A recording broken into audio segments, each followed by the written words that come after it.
Bismillahirrahmanirrahim. Assalamualaikum warahmatullahi wabarakatuh. Alhamdulillahi rabbil alamin. Wassalatu wassalamu ala sayyidina wa habibina wa syafi'ina wa maulana Muhammadin sallallahu alaihi wasallam. Amma ba'd. Hadirin hadirat yang sama-sama dimuliakan, dicintai, dirahmati Allah Subhanahu wa taala. Kita bersyukur pada tahun baru ini suasana batin kita mudah-mudahan juga semakin baru karena kita telah memperbaharui keimanan kita dengan senantiasa membaca syahadat ulang, jaddidu imanikum bi kalimati la ilaha illallah. Senantiasalah memperbaharui keimanannya dengan membaca la ilaha illallah. Kita bersyukur hadirin hadirat bisa hadir kembali bersama-sama di tempat ini.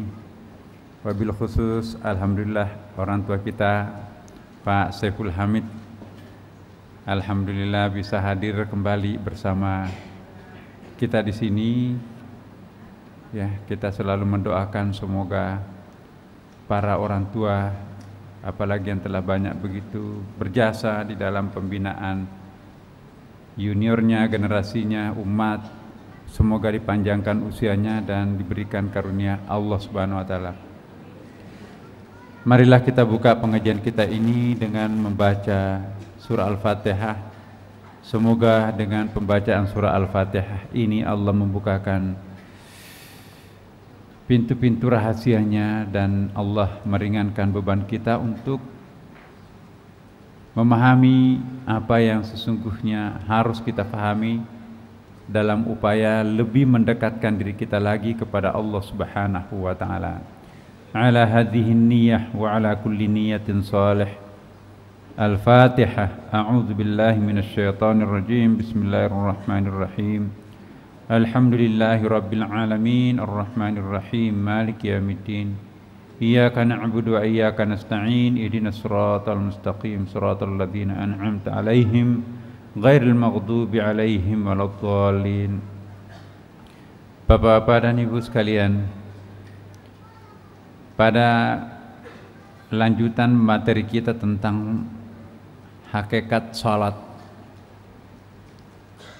salah satu poin yang sangat penting ialah menghayati bacaan-bacaan kita surah Al-Fatihah. Al-Fatihah ini penting sekali kita fahami. Saya yakin kita tidak akan berhenti pada level sekedar membaca surah Al-Fatihah, tapi kita sudah harus naik kelas bagaimana memahami, mendalami, menghayati, menjiwai kandungan surah Al-Fatihah. Karena itu pada kajian makna spiritual salat ini kita akan menampilkan surah Al-Fatihah secara utuh dalam penjelasan, meskipun juga tidak terlalu utuh, karena kalau mau dibahas basmalah saja itu mungkin bisa kita membahasnya 6 bulan. Nah, tidak mungkin kita bisa menyelesaikan sampai ruku, sampai salam. Salat itu harus dibagi waktu karena waktu kita terbatas, umur kita juga terbatas. Salah satu poin yang sangat penting di dalam salat itu, Bapak Ibu sekalian, Allah menjelaskan tekniknya, ya, dipertegas oleh hadis Nabi, teknik untuk lebih mendekatkan diri kita kepada Allah. Seperti hadis yang disampaikan di atas, belum ya?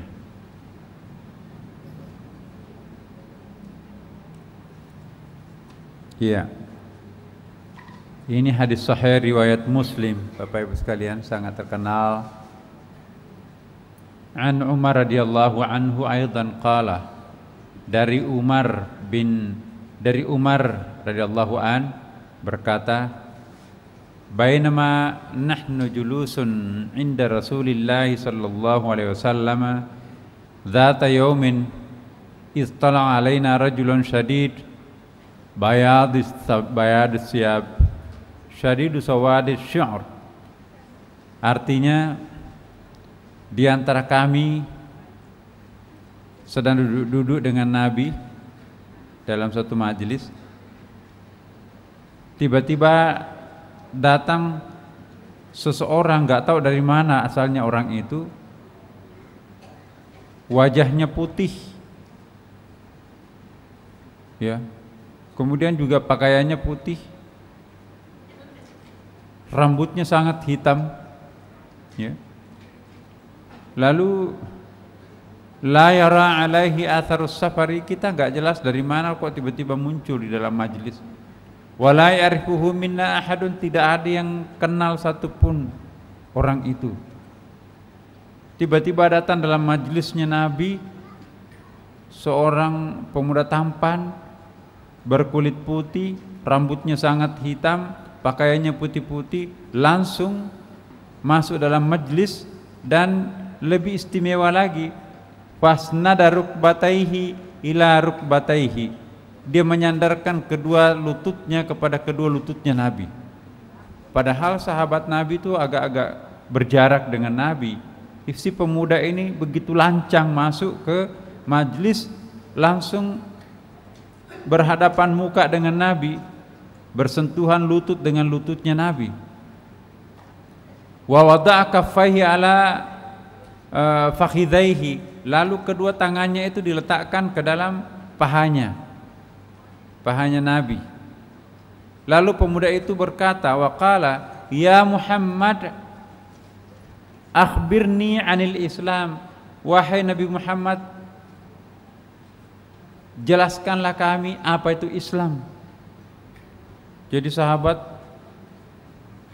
terpukau. Pertanyaannya sangat generik.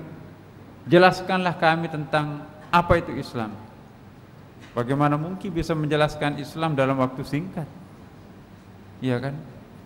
Faqala Rasulullah sallallahu alaihi wasallam, maka Rasulullah sallallahu alaihi wasallam bersabda, Al-Islamu an tashhadu an la ilaha illallah wa anna Muhammadar Rasulullah. Islam ialah bersaksi sesungguhnya tidak ada Tuhan selain Allah dan Muhammad itu adalah Rasul Allah. Satu. Wa tuqimus shalah, mendirikan salat. Dua. Yang ketiga, wa tu'tiz zakata, menunaikan zakat.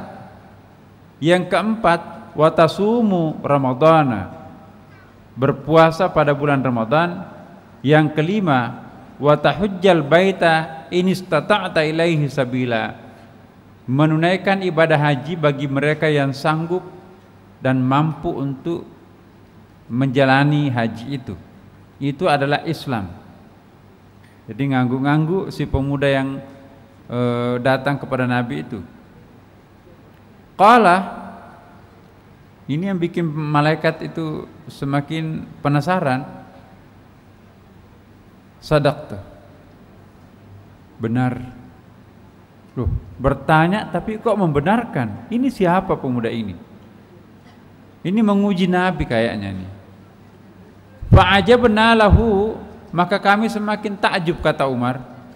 Yas'aluhu wa yasaddaqu, dia yang bertanya tapi dia juga membenarkan.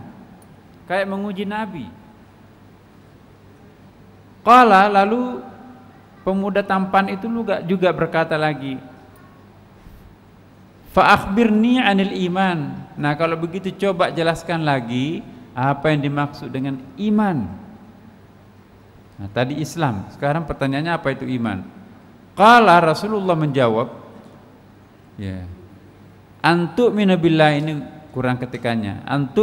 Antu'minu billah, beriman kepada Allah, wa malaikatihi, dan malaikatnya, wa kutubihi, dan kitab-kitabnya, wa rusulihi, dan rasul-rasulnya.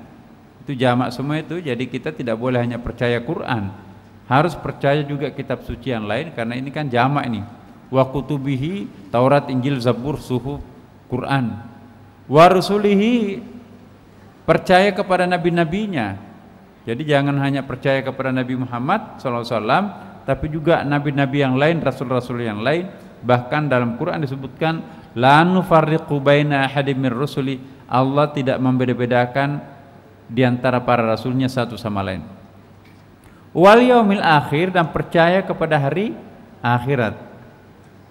Wa tu'mina bil qadri khairihi wa syarrihi, dan percaya kepada qadar dan qadar, apakah itu qadar baik maupun qadar buruk.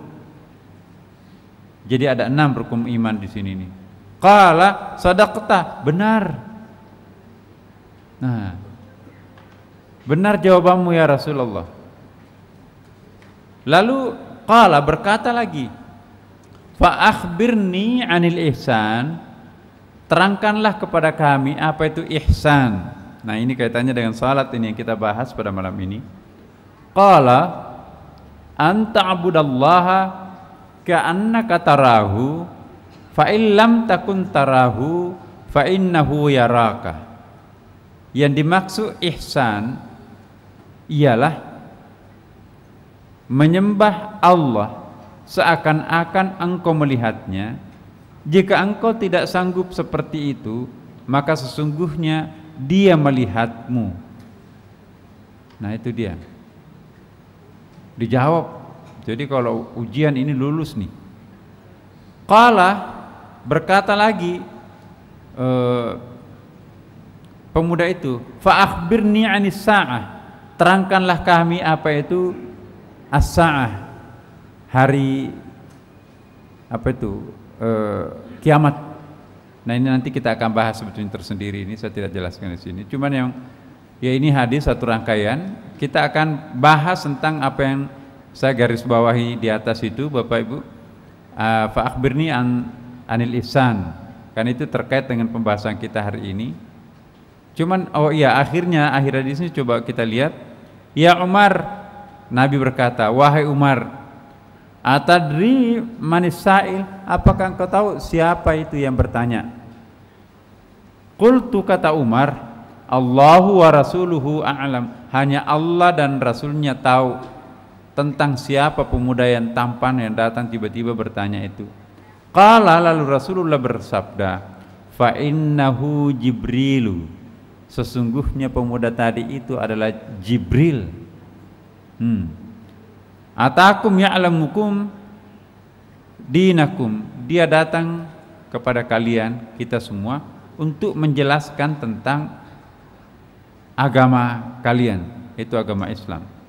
Jadi intinya agama Islam itu di sini ada 4. Apa itu Islam? Dijelaskan. Apa itu iman? Dijelaskan. Apa itu ihsan? Dijelaskan. Dan apa itu as-sa'ah, hari kiamat? Nanti kita jelaskan pada pembahasan akan datang. Nah, saya ingin terangkan di sini sedikit Bapak Ibu sekalian. Terutama pada waktu kita sedang sholat ini, kita sering dinasihati oleh guru-guru kita. Bagaimana caranya untuk khusyuk sholat? Maka dikutiplah hadis Nabi, anta'budallaha ka'annaka tarahu fa illam takun tarahu fa innahu yaraka. Ini hadis Muslim. Beritahukan kepada aku tentang ihsan. Pertanyaan Jibril tadi, pertanyaan yang menguji Nabi. Lalu Nabi menjawab, ya, anta'budallaha ka'annaka tarahu, hendaklah engkau menyembah Allah seakan-akan engkau melihatnya. Karena bagi kita sebagai orang awam nggak mungkin, ya. Maka itu supaya lebih aman, Rasulullah mengatakan ka'annaka tarahu. Nah, yang menjadi perdebatan kalangan ulama, poin berikutnya pernyataan itu, fa illam takun tarahu fa innahu yaraka. Nah, orang-orang awam atau termasuk ulama besar juga mengatakan seperti ini, bahwa hendaklah engkau menyembah Tuhan seakan-akan engkau melihatnya. Fa illam takun tarahu, jika engkau tidak sanggup seperti itu, jika engkau tidak sanggup seakan-akan melihatnya, maka sesungguhnya dia pasti melihatmu. Iya kan?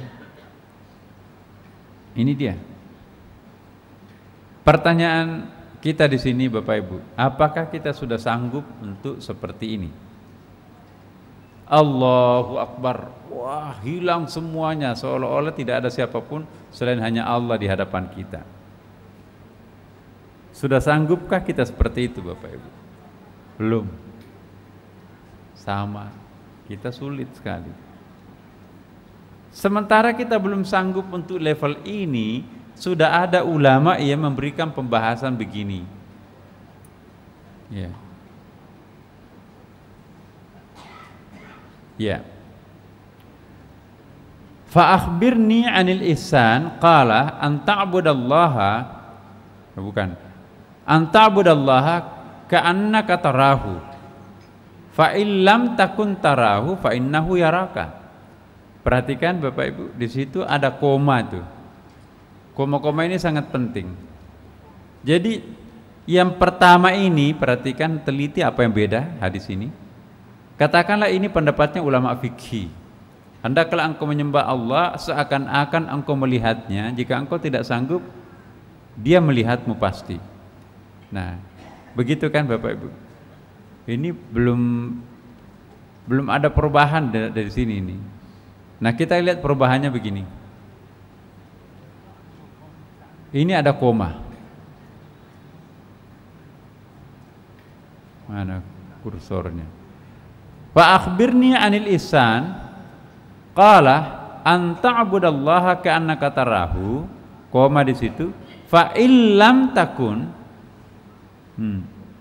fa illam takun, koma, tarahu. Beda itu Bapak Ibu. Kalau ada koma dan enggak ada koma di situ. Jadi artinya kalau ada koma, an ta'budallaha ka'annaka tarahu, hendaklah menyembah Allah seakan-akan engkau melihatnya. Fa illam takun, koma, jika kalian sudah merasa tidak ada, itu artinya tarahu, niscaya engkau sudah melihatnya. Ini penting. Selama kita masih menganggap keakuan kita itu adalah aku di sini ada, maka kita tidak mungkin bisa melihat Tuhan. Egoisme kita sangat kuat, keakuan kita masih sangat kental. Tidak mungkin orang seperti itu bisa menyaksikan Tuhannya. Kenapa? Karena masih terfokus pada dirinya, keakuannya, egoismenya. Ini yang dimaksud dalam hadis ini.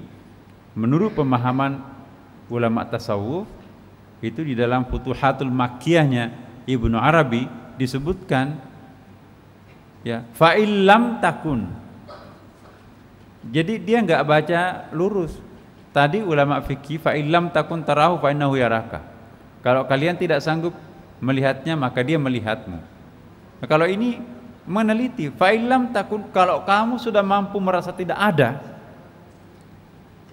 ya, tarahu, maka niscaya engkau berjumpa dengan Tuhan, engkau melihatnya. Tapi selama masih egomu kuat, selama keakuannya masih sangat kuat, ya, maka itu sulit untuk bisa menyaksikan keberadaan Allah Subhanahu wa ta'ala. Karena itu latihanlah terus-menerus untuk menafikan kehadirannya, dan yang maha hadir, yang maha wujud, yang maha maujud, yang maha ada hanya Allah Subhanahu wa ta'ala.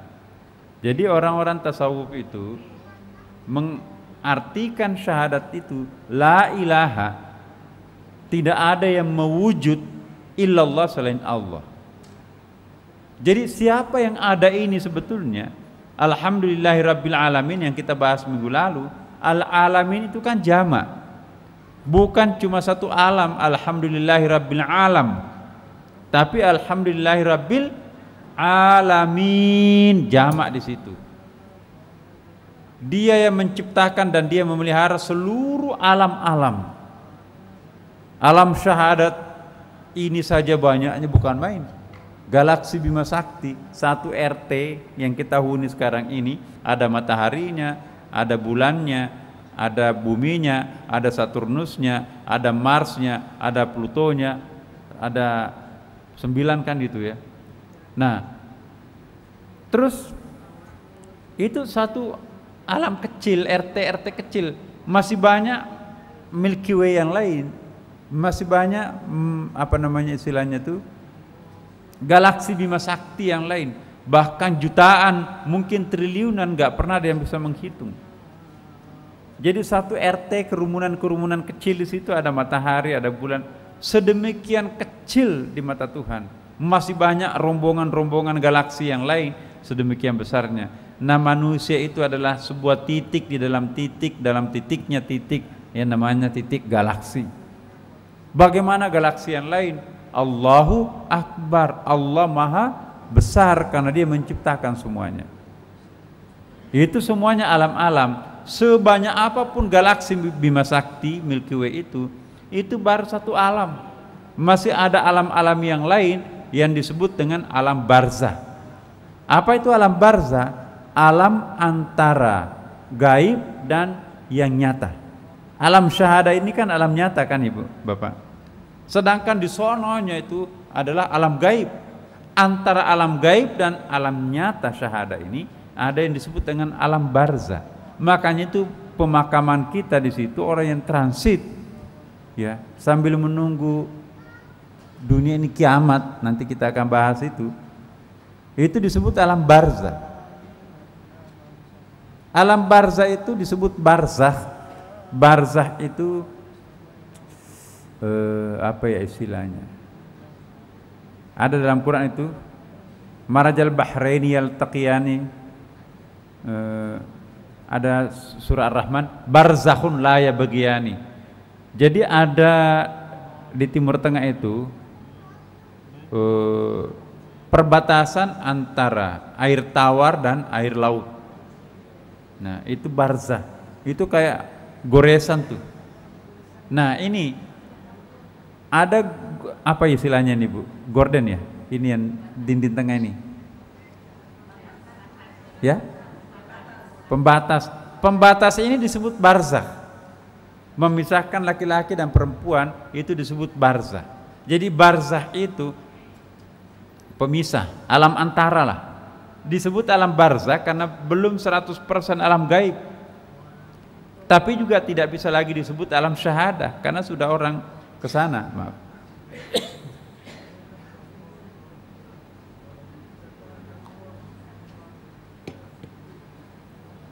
Jadi Bapak Ibu sekalian, nah ini saya mau jelaskan sedikit tentang barzakh ini. Dalam pandangan tasawuf, Bapak Ibu, ini hati-hati di sini. Bukan atau begini, tidak mesti hancur badan ini untuk memasuki wilayah barzakh. Jadi kematian yang disebutkan mati dalam tasawuf itu beda dengan mati dalam fikih. Besok kita akan bahas yang disebut kiamat dalam fikih, dalam ilmu kalam, teologi, tidak persis sama dengan apa yang disebut kiamat menurut ulama tasawuf. Mana yang benar, mana yang salah diantaranya? Semuanya benar, karena masing-masing berpegang kepada dalil. Yang untung kita semuanya karena belajar fikih juga belajar tasawuf. Kalau ada orang meninggalkan tasawuf, ya dia asyik dengan dirinya sendiri berpegang kepada sebuah kebenaran.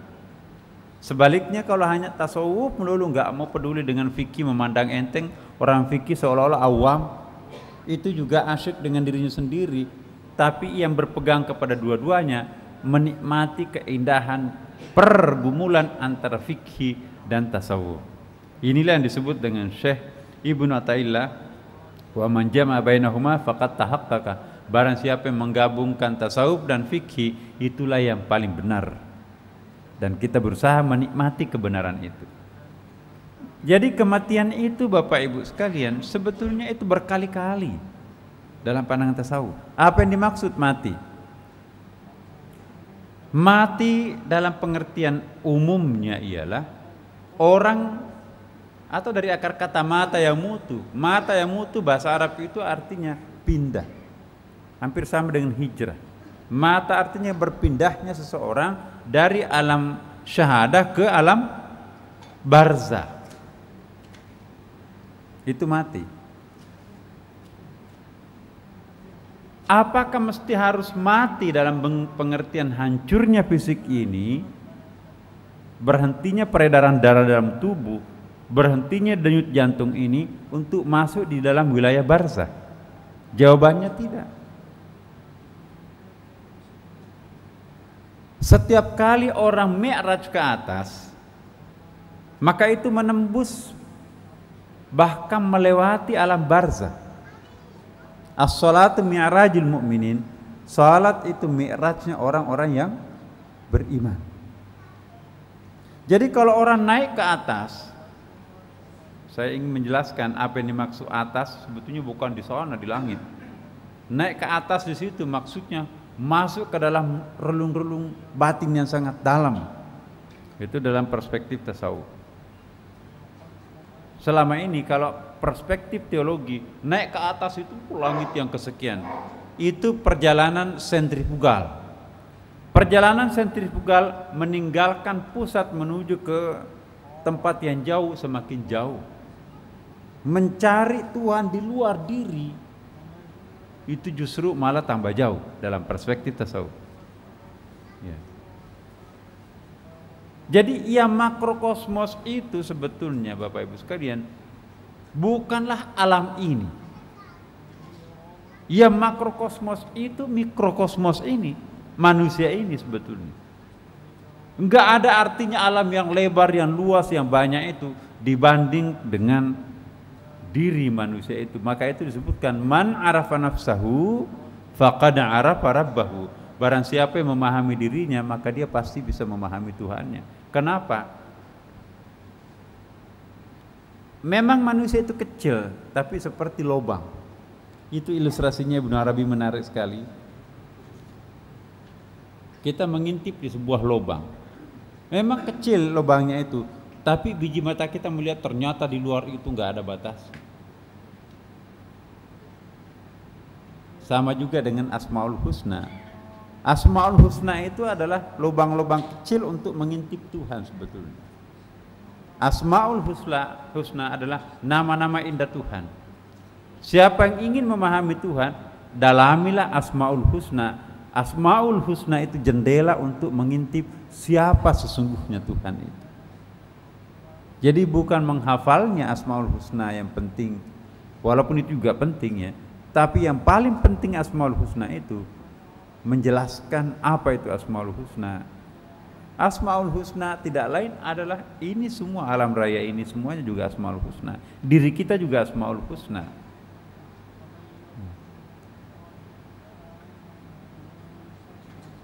Itulah sebabnya kalau kita sedang sholat Bapak Ibu, Allahu Akbar, ingat kan takbiratul ihram Bapak Ibu. Kalau kita sudah membaca takbiratul ihram, ada berapa Asmaul Husna, takbiratul ihram kita sudah pernah bahas. Ada 11 keutamaan takbiratul ihram ya kan. Begitu kita mengucapkan Allahu Akbar, maka sesungguhnya kita sudah naik ke puncak itu. Kalau kita naik ke puncak berarti meninggalkan alam syahadah ini. Logikanya setiap kali orang sholat, orang itu mati. Kenapa? Karena idealnya sholat itu kita meninggalkan alam syahadah, masuk ke relung-relung lapis-lapis alam atas, termasuk melewati alam barzah, masuk ke puncak, bahkan sampai ke Sidratil Muntaha. Ini yang disebut dengan shallu kama as-salatu mi'rajul mu'minin. Sekali lagi saya ingin jelaskan di sini Bapak Ibu, mohon kita teliti di sini. Ya. Nabi bersabda, mutu qabla an tamutu, matilah sebelum kalian mati yang sesungguhnya. Kenapa Rasulullah meminta kita selalu mati? Orang yang tidak pernah mati atau orang yang menunggu kematian tunggalnya, maka orang itu sebetulnya sangat miskin spiritualnya. Orang yang kaya secara spiritual bolak-balik mati, bolak-balik keluar dari alam barzah ini. Bahkan Rasulullah mengatakan, an-naumu akhul maut. Tidur itu saudaranya mati. Jadi kalau mau mati, merasakan, mencicipi kematian, tidurlah. Siapa yang ingin husnul khatimah, bacalah la ilaha illallah. Siapa, kata Rasulullah, man qara'a la ilaha illallah fi akhir hayati dakhala jannah. Barang siapa yang mampu mengucapkan 2 kalimat syahadat terus hilang, maka itu masuk surga. Itu bisa dilatih. Man qara'a la ilaha illallah, ya, siapa yang mampu mengucapkan la ilaha illallah terus hilang dalam nyenyak tidurnya, itu latihan. Nah, kita nggak bisa tidur mata ini kalau nggak nonton TV duluan. Nonton film nanti remote-nya tuh sampai pagi di tangannya tuh, sampai TV-nya juga ikut begadang. Subuh nggak pernah mati-mati TV-nya itu. Iya. Di sana nggak ada la ilaha illallah. Film TV itu kan semakin larut malam semakin nafsu yang diundang. Nah, gimana bisa kita dengan Allah? Orang dianjurkan membaca la ilaha illallah, tapi kita malah justru menikmati selera nafsu di situ. Ini bedanya kita. Jadi ketika kita takbiratul ihram Allahu Akbar, apa yang keluar dari mulut kita Bapak Ibu? Inna salati wa nusuki wa mahyaya wa mamati lillahi rabbil alamin. Itu bukan ungkapan normal itu sebetulnya. Itu ungkapan orang yang sudah mati. Artinya orang sudah hijrah naik ke atas itu. Masih sanggup enggak Bapak Ibu mengucapkan begitu sekarang misalnya?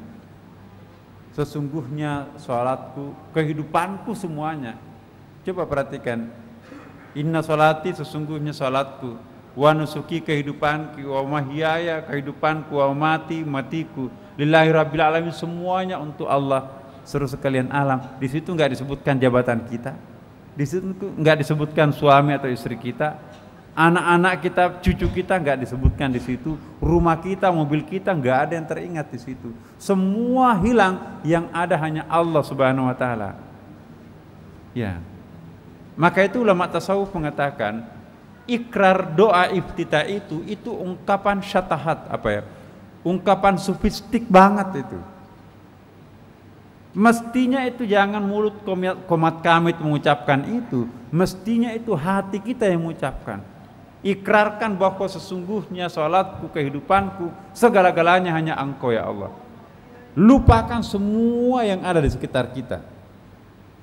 Kenapa ini bisa kita ucapkan? Karena kita sudah di atas. Di atas itu Bapak Ibu nggak ada anak, nggak ada mobil, nggak ada jabatan, nggak ada siapapun. Yang ada hanya siapa di atas? Allah. Makanya itu ketika kita salat itu tadinya asyhadu la ilaha illallah, tiada Tuhan selain Dia, yaitu Allah kan. Nah, karena kita sudah naik ke atas, nggak ada apa-apa lagi, nggak ada siapa-siapa lagi kecuali hanya Dia. Makanya itu kita katakan iyyaka na'budu wa iyyaka nasta'in. Hanya Engkaulah yang kami sembah. Tidak dikatakan iyyahu na'budu wa iyyahu nasta'in, iya kan? Hanya Dialah yang kita sembah dan Dia pula tempat kita memohon pertolongan, enggak. Tapi kita katakan hanya Engkaulah. Jadi Allah di situ sudah dekat.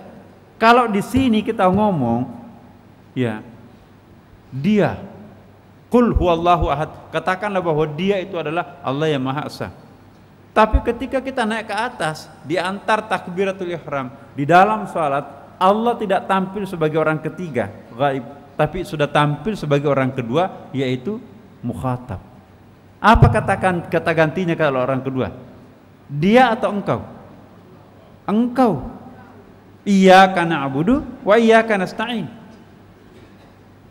Ternyata bukan hanya Allah yang gaib-gaib yang sudah masuk ke sana juga, jumpa juga. Makanya itu dalam tahiyat salat kita nanti kita akan bahas apa rahasia tahiyat itu. Ada redaksinya gini, at-tahiyatul mubarakatuh shalawatut thayyibatul lillahi assalamu alaika. Kenapa bukan assalamu alaihi? Salam sejahtera untuknya. Kalau sekarang salam sejahtera untuknya, Nabi jauh kan di sana di alamnya.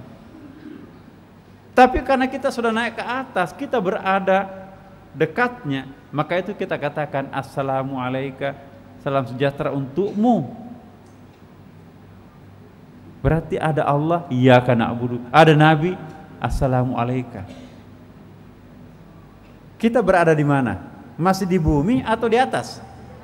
Di atas. Kalau kita naik ke atas berarti melampaui alam barzah kan? Berarti mati enggak di situ? Mestinya mati kita. Itu satu kematian. Jadi orang tasawuf itu tidak pernah takut mati. Kenapa? Itu pemandangan sehari-harinya, setiap hari mati berkali-kali kan? Orang yang membayangkan hanya satu kali mati itu pasti takut mati. Tapi orang yang merasa kami kan selalu mati. Ya. Tidur mati, salat mati, ingat Allah mati. Jangan-jangan kita lebih banyak matinya daripada hidupnya.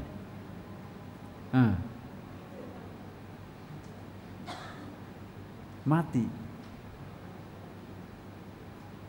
Rasulullah Shallallahu Alaihi Wasallam itu ya mengatakan seperti itu. Apalagi yang dekat dengan Tuhan itu punya spesialisasi, punya keistimewaan roh-roh yang dekat dengan Allah Subhanahu Wa Taala. Itu baca surah apa itu, surah Al-Hadid itu tentang wali. Ada 5 ayat di situ. Subhanallah, wali itu sebetulnya nggak mati, dekat dengan Tuhan, itu punya hak prerogatif untuk mirip-mirip dengan Nabi. Nabi Muhammad sallallahu alaihi wasallam itu Bapak Ibu, itu sangat sensitif, super sensitif. Begitu sensitifnya, maka Allah dan para malaikatnya pun juga selalu berselawat terhadapnya. Innallaha wa malaikatahu yusalluna 'alan nabi. Sesungguhnya Allah dan para malaikatnya selalu berselawat terhadap Nabi. Coba, Allah dan Rasulnya pun selawat. Kapan? Apa hanya pada saat Nabi hidup? Nabi nggak pernah mati. Artinya kalaupun dia mati, hidup lagi, mati dan hidup lagi. Kenapa? Itu menggunakan fi'il mudhari di situ. Yusalluna, selalu. Jadi sekarang dan akan datang Nabi dan Allah dan malaikatnya selawat. Kita dengarkan dulu suara azan, kita lanjutkan persoalan yang penting ini. Saya mohon Bapak Ibu sekalian, ini tuntaskan dulu sebelum pulang. Jangan-jangan nanti sampai di sini tidak tuntas, nanti bicara wah ini Pak Nasar mengajarkan aliran sesat. Padahal ini belum selesai pembahasan ini. Jadi Bapak Ibu sekalian, ketika menghayati suara azan dan seolah-olah kita meninggalkan dunia dan masuk ke bayangan kita mengingat Allah Subhanahu wa taala, maka itu ada proses kematian kecil di situ. Ya. Inilah disebut matilah sebelum mati sebenarnya. Orang yang sudah pernah punya pengalaman sering mati, maka itu nanti tidak akan pernah takut mati. Para sufi bahkan menganggap kematian itu sebuah kenikmatan, sehingga Jalaluddin Rumi pernah bersyair, kenapa harus takut mati? Itu dalam Masnawinya itu, syairnya sangat terkenal. Masnawi itu ada 4 jilid ya. Salah satu syairnya mengatakan begini, kenapa aku harus takut mati? Bukankah aku pernah mati sebagai benda alam, lalu aku hidup kembali menjadi tumbuh-tumbuhan? Dan kenapa aku harus mati? Kenapa aku harus takut mati sebagai tumbuh-tumbuhan? Bukankah aku pernah mati menjadi dari tumbuh-tumbuhan dan hidup kembali menjadi binatang? Kenapa aku harus takut mati sebagai binatang? Bukankah aku telah mati lalu aku hidup kembali seperti sekarang, yaitu manusia? Dan kenapa aku harus mati sebagai manusia? Bukankah besok aku hidup kembali gentayangan bersama atau di sela-sela para malaikat. Jadi sudah jadi malaikat. Dan kenapa aku harus takut mati sebagai malaikat? Bukankah nanti aku mati sebagai malaikat lalu aku akan hidup bersama dengan yang maha hidup, masuk dalam genggaman yang maha hidup. Jadi positive thinking seperti ini itulah tasawuf ya. Karena segalanya diterjemahkan dengan cinta.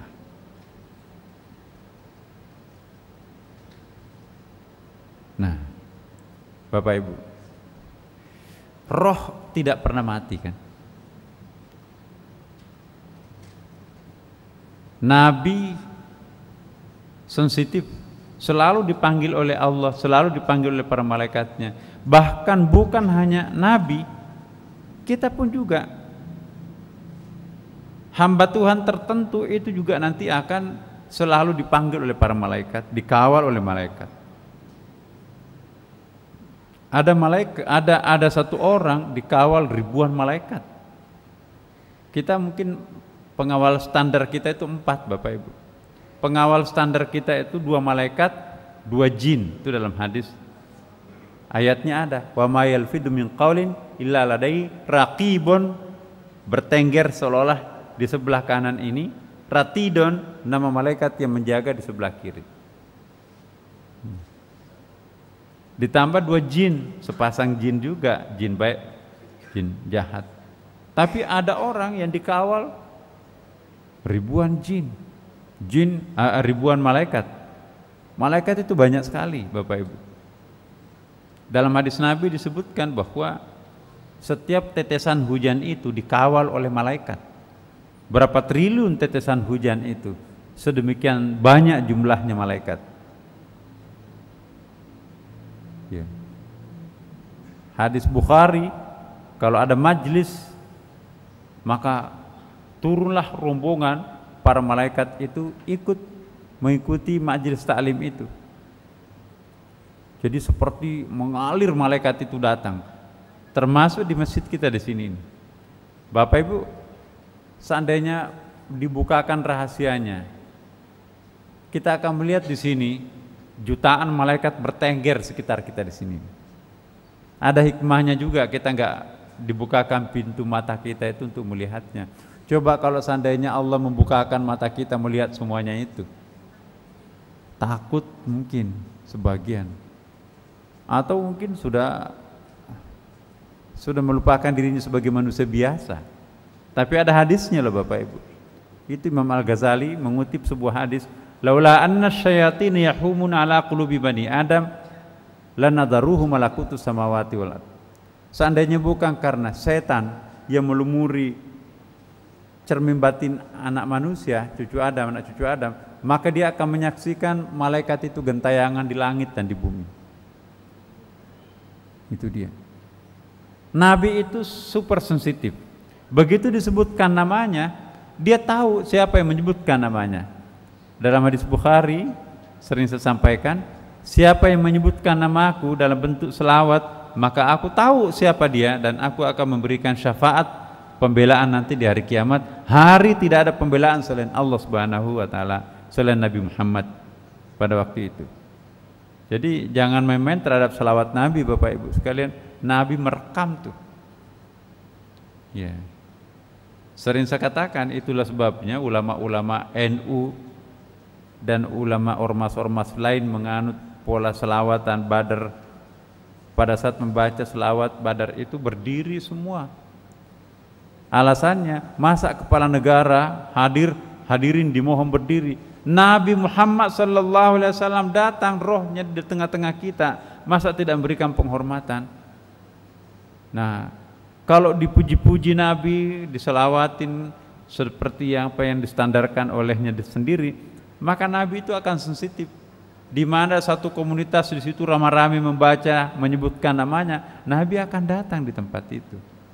Maka itu dikawal. Tala'al badru alaina min saniyatil wada. Ya, tala'al badru alaina, telah tampak bulan purnama di selah-selah kita dengan kehadirannya Nabi Muhammad. Itu wow, bukan main itu. Atau selawat salawat Nabi itu kan. Taha itu nama lain Nabi Muhammad, Yasin juga nama lain Nabi Muhammad. Yasin, ya al-insan itu singkatan, ya-nya itu ya wahai bahasa Arab ya. Insan dalam kurung Muhammad, insan di situ Nabi Muhammad. Jadi Yasin nama lain Nabi Muhammad, Taha juga nama lain dari Nabi Muhammad. Itulah sebabnya kalau kita selawat itu salatullah salamullah ala taha rasulillah, salatullah salamullah ala yasin habiballah. Jadi ala taha, salam sejahtera kepada Taha Rasul Allah, jadi nama lain dari Nabi Muhammad. Kemudian ala yasin habiballah, kepada Nabi Muhammad kekasihnya Allah Subhanahu wa ta'ala. Dan banyak sekali riwayat yang mencantumkan bahwa Nabi Muhammad SAW itu masih sangat aktif sampai sekarang. Tidak mungkin Allah akan berselawat, tidak mungkin para malaikat berselawat, dan tidak mungkin kita akan disuruh Allah untuk selalu berselawat dari dulu sampai sekarang kalau nggak ada efeknya buat Nabi. Kalau orang sudah mati, kita artikan definisi mati itu nggak ada efeknya, ngapain selawat terhadap Nabi? Bukankah dia sudah hancur? Itu kenapa Allah memerintahkan kita selawat Nabi? Para Nabi sudah mati. Nah, roh tidak pernah mati. Maka itu apalagi Rasulullah. Kita nggak pernah mendengarkan almarhum Nabi Muhammad SAW pernah berkata, enggak itu. Nggak pernah itu kata almarhum melengket pada diri Nabi Muhammad. Kenapa? Karena Nabi Muhammad selalu hidup dalam hati kita semuanya. Ya. Dan yang paling menarik bukan hanya Nabi Muhammad SAW. Al-Auliya dalam ayat Al-Quran itu kekasih Allah itu juga banyak sekali disebutkan dalam Al-Quran. Antara lain misalnya ayatnya itu apa? La taqulu liman yaqtalu fi sabilillahi amwatan bal ahya. Jangan mengatakan orang-orang yang terbunuh atau mati di jalan Allah itu mati. Tidak, kata Allah. Bal ahya, dia tetap hidup. Malah dalam hadis, kalau hari ini orang meninggal, ya, dimakamkan tadi, ntar malam datang tuh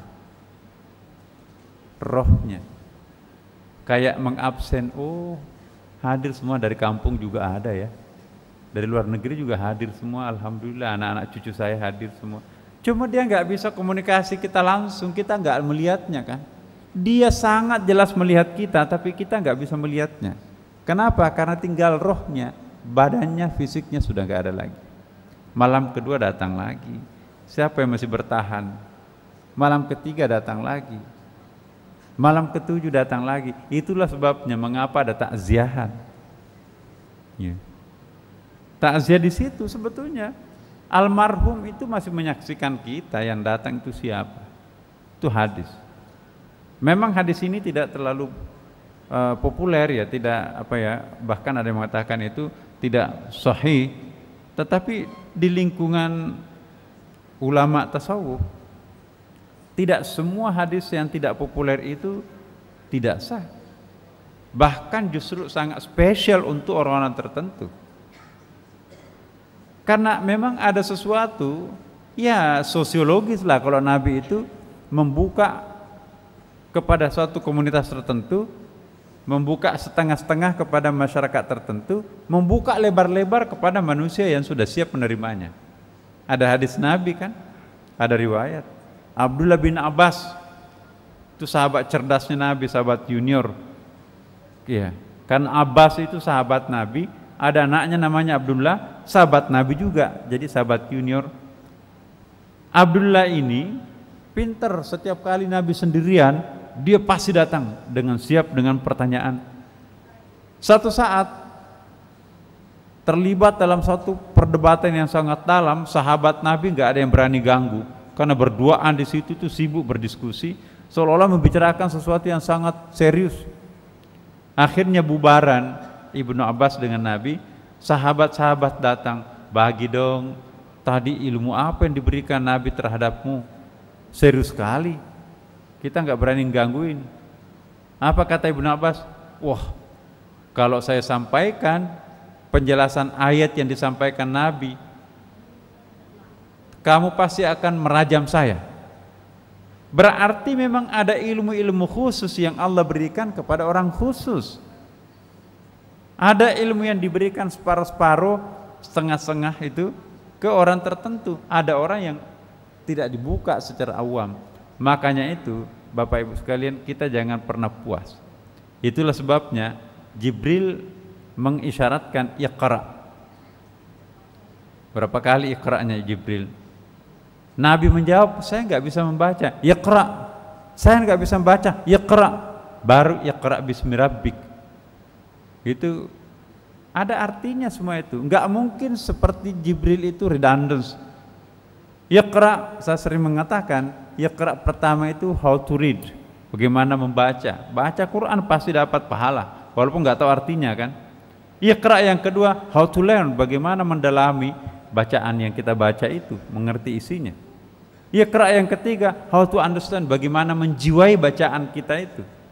Iqra wa rabbuka iqra bismi rabbik, itu how to meditate, bagaimana memeditasi, membatinkan ayat itu. Masih ada Iqra wa rabbukal akram, itu mukasyafah itu. Nah, kita sampai Iqra berapa? Jangan puas baru sampai Iqra kedua, yang lainnya salah. Hitung-hitung, ibu-ibu ya. Menguliti bawang merah, jangan puas warna merahnya sudah hilang, saya sudah kuliti. Enggak, di dalam kulit masih banyak kulit, di atas langit masih banyak langit. Kita enggak boleh sombong. Makanya itu tawadu pada Allah Subhanahu wa taala, tawadu kepada makhluknya, tawadu kepada dirinya sendiri. Jangan pernah angkuh, karena itu kata Rasulullah, pakaianku jangan pernah ditiru. Ya. Jadi kematian itu adalah berulang-ulang. Ya. Berulang-ulang. Apakah orang yang sudah mati dan orang yang masih hidup itu bisa komunikasi? Masya Allah Bapak Ibu sekalian, ini bukan lagi perdebatan, banyak sekali kitabnya lah. Lihatlah buku-buku kitab kuning itu banyak sekali pengalaman-pengalaman batin para wali. Kita sih persoalannya serba logika ya, serba masuk akal. Kalau nggak masuk akal, it's not science, it's not knowledge, itu kan, itu bukan pengetahuan. Padahal ada namanya ilmu laduni kan. Ilmu laduni sekarang dicoret, sepertinya nggak ada lagi. Padahal surah Al-Kahfi 12 ayat itu melegitimasi ada yang disebut ilmu laduni itu. Astrologi, coret yang ada hanya astronomi. Padahal yang menemukan sains, fisika, kimia, biologi, rumah sakit, itu adalah hasil olahan ilmu laduninya para ilmuwan muslim terdahulu. Tapi sekarang dibid'ahkan, ikut-ikutan kita ke barat sekarang ini. Karena nggak masuk akal, maka itu bukan ilmu. Kenapa kita ikut-ikutan? Padahal di dalam tradisi intelektual Islam, coba kita lihat, banyak sekali orang hidup itu yang menjadi gurunya adalah para wali almarhum yang sudah sekian ratus tahun. Tiba-tiba datang gurunya, datang memberikan penjelasan tentang ayat. Siapa itu? Seorang wali besar. Kapan wafatnya? 300 tahun yang lampau. Maka itu dia tulis. Betapa miskinnya seorang mahasiswa, seorang murid kalau gurunya hanya orang hidup. Buktinya, sekian ulama besar itu diajar langsung oleh Rasulullah SAW. Kalau nggak percaya, baca biografinya Imam Al-Ghazali. Nggak mungkin Imam Al-Ghazali bohong. Nggak ada untungnya orang wali kayak gitu itu. Saya kira apa sih untungnya untuk populer? Dia jelas-jelas mengatakan bahwa saya tidak pernah mencantumkan hadis Di dalam Ihya Ulumuddin, sebelum saya konfirmasi kepadanya, ya Rasulullah, benar enggak ini dari engkau? Sebelum Nabi ngangguk, iya benar, baru saya tulis. Ya. Ibnu Arabi sama, bahkan dikasih buku oleh Nabi, bukunya utuh sampai sekarang, Fususul Hikam. Imam Syafi'i, ulama-ulama besar berkali-kali datang diajari Nabi. Ya. Nabi dalam hadis Bukhari, kita sebagai orang Sunni, ya Bapak Ibu sekalian, kita sama-sama, katakanlah kita sebagai Ahlus Sunnah wal Jamaah percaya bahwa hadis Bukhari Muslim itu yang paling sahih sesudah Al-Quran. Di situ dijelaskan, di situ siapa yang bermimpi memimpikan diriku, aku betul-betul yang dilihat, satu-satunya wajah tidak sanggup dipalsukan oleh iblis wajahku. Dan Nabi itu sering datang kepada orang-orang tertentu dalam bentuk mimpi.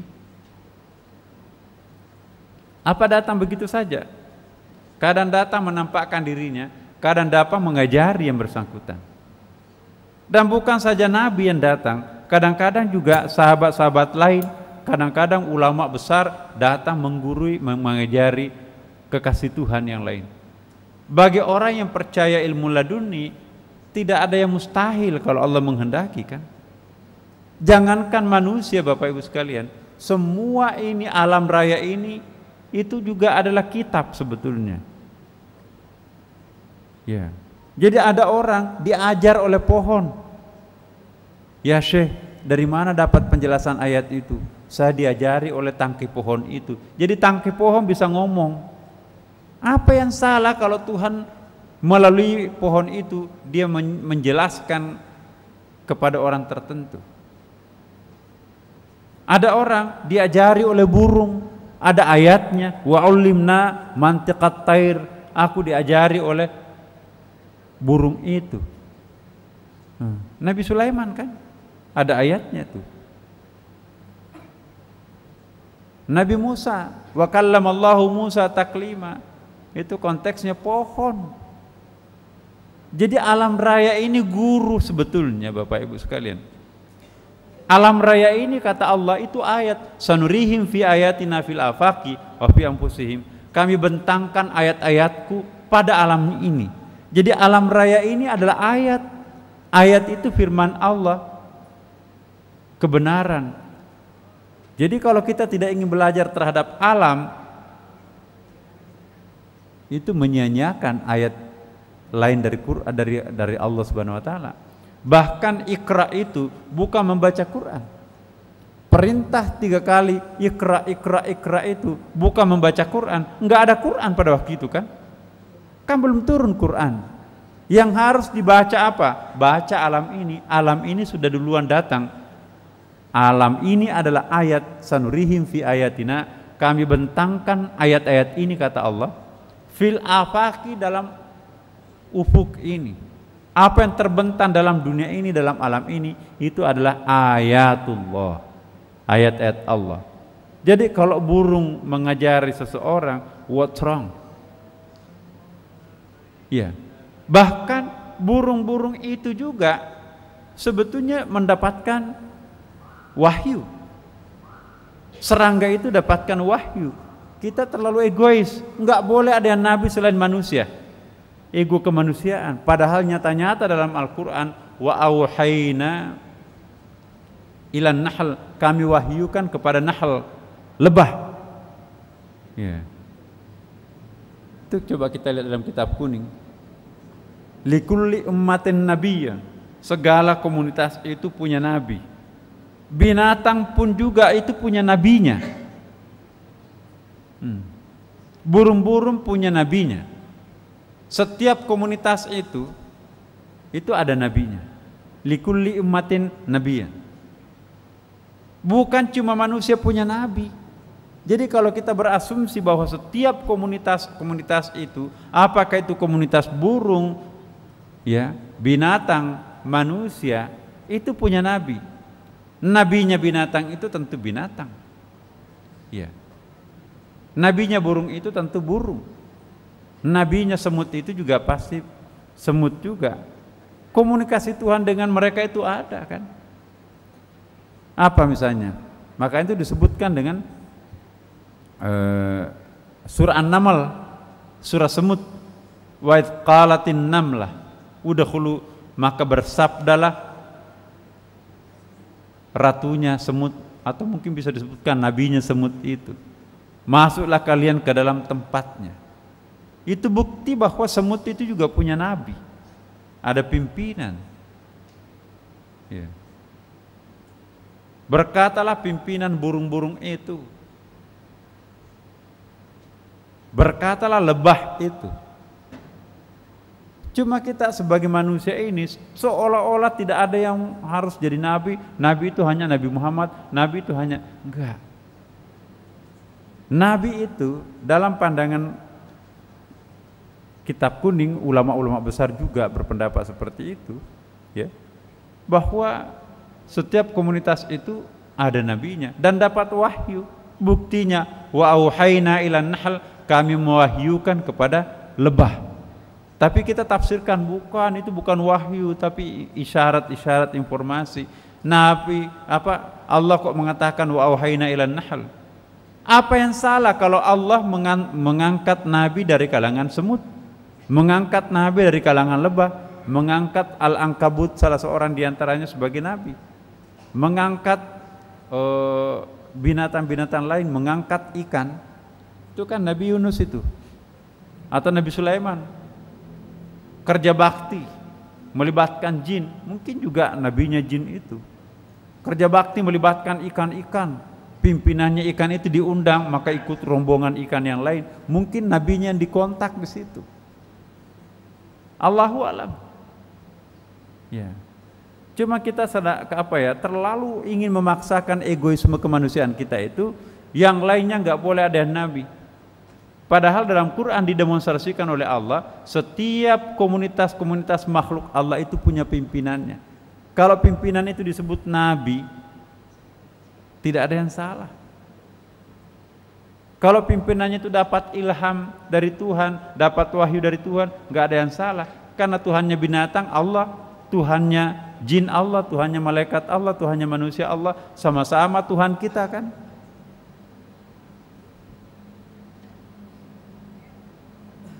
Nah, kita perlu mengintrospeksi pemahaman kita selama ini, Bapak Ibu sekalian.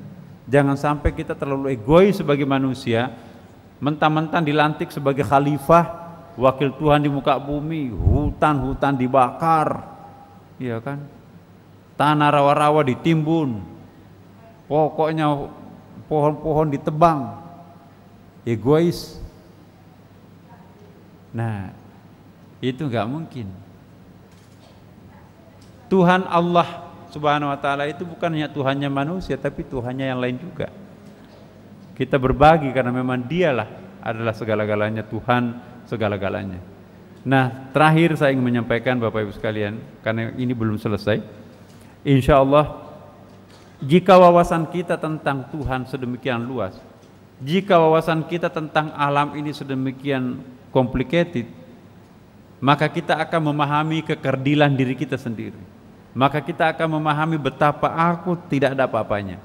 Nah, semakin kita menyadari diri kita itu adalah hamba yang kerdil, hamba yang kecil, maka tidak ada cara lain untuk membesarkan diri kita adalah sujud tersungkur, mohon ampun dan menyembah kepada Allah Subhanahu wa ta'ala. Ya.